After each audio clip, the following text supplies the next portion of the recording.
Here are the true ferns. The fronds of the sporophyte start out as fiddleheads. You can see these on the right.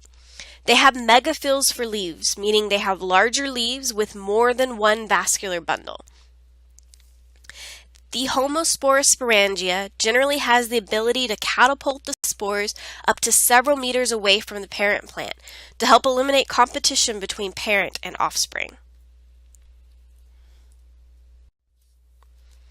Take a moment to look at the diversity of these ferns. The one on the bottom right is an epiphyte, meaning it lives its entire life on trees or other surfaces, and its roots never touch the soil. It has specialized roots that allow them to get nutrients from the decaying matter in the tree bark and moisture from the air. Here's the diagram of the fern life cycle. You will need to know this for both lab and lecture. The alternation of generations should be somewhat familiar by now. Don't forget that in ferns, the sporophyte is the dominant generation. Here's a look at the mature sporophyte on the left and the fiddlehead that the sporophyte starts out as on the right. On the underside of fern leaves are reproductive structures called sori. Sorus is the singular form. Each sorus contains a bunch of fern sporangia seen in the picture on the right. Each sporangium consists of a lip cell, annulus, and spores, seen here in this cross-section of a fern sorus. The annulus of the sporangium contains water that, as the spores in the sporangium mature, evaporates into the air. As the annulus dries out, it shortens and causes the lip cell of the sporangium to split open. Once all of the water has evaporated from the annulus, it relaxes, forcefully springing the spores into the air and into the environment. The spores will then mature into the fern gametophyte. The fern gametophyte is the haploid, meaning the chromosomes are singular, not in pairs, non-dominant, let me say that again, non-dominant generation, consisting of the prothallus with rhizoids, the root-like structures. The prothallus is the heart-shaped structure you see here. It has the archegonium, the female gametophyte reproductive structures, and the antheridium, the male reproductive parts. These reproductive parts may be present at the same time or at different times during the gametophyte's life cycle, depending on the fern species and the hormones in the environment from neighboring gametophytes. The male antheridia consist of the tube cells and a cap cell that surround the flagellated sperm. When moisture levels are right, the cap cells open and releases the sperm to search for an egg. The female archegonium consists of a neck canal which attaches to the ventor containing the egg. Water also signals the archegonium to open and release the contents of the neck canal cell, which functions to attract the male sperm to the archegonium for fertilization.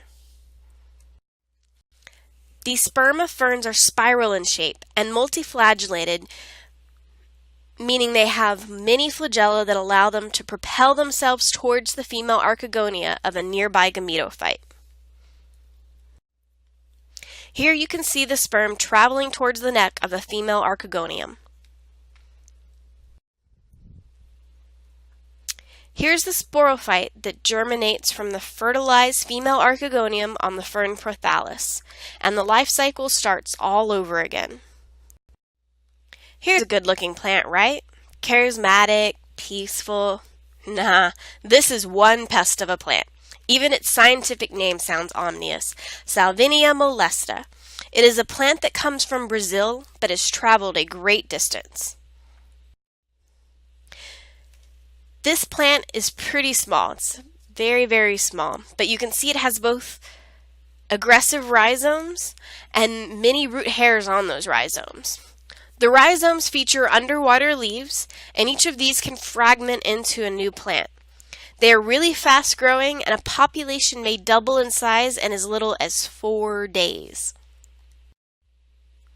Anyway, let's look at a real invasive species case study. This is peaceful Lake Wilson in, you guessed it, Hawaii. It is one of the few freshwater lakes in the Hawaiian Islands. Great place to fish. Maybe grab a brew with a friend and talk story with a friend. Here's a look at the lake after it was invaded by Salvinia molesta. So now it's here. How do you get rid of it? Well, there's 3 ways: chemical, physical, and biological. So once Salvinia molesta arrived, it covered almost 90% of the lake's surface and choked out nearly all of the fish. This only took about a year for it to do. The first sighting of Salvinia was in August of 2002, and this is what it looked like in January of 2003. Invasive species control can happen through 3 methods. Chemical, that's what's shown here in the brown regions. They applied a herbicide to get things started.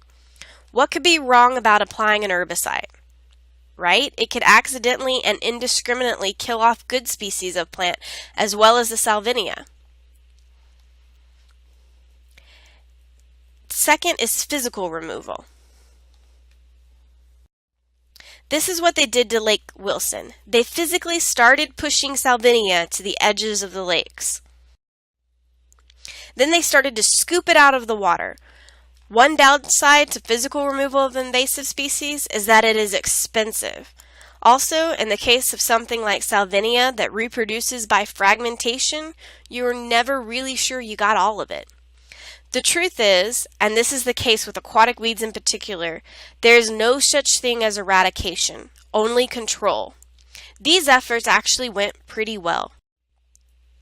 Here you can see Lake Wilson at its worst and after the control efforts.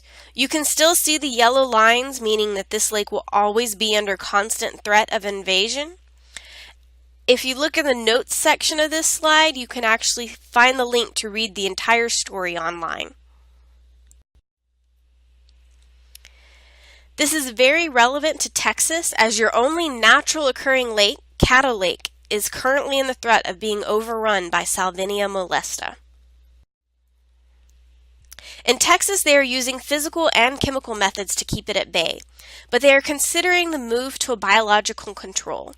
This is a weevil that eats Salvinia in its natural habitat.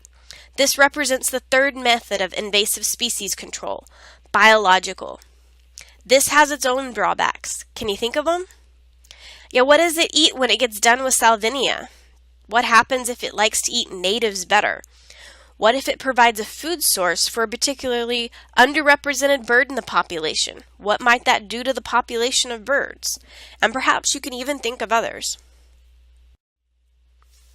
And there are other aquatic weeds like water hyacinth and hydrilla that are also threatening the activity here. If you are interested in invasive species, aquatics are a great place to start. Please consider the following. So in conclusion, we leave you with some food for thought to reflect on.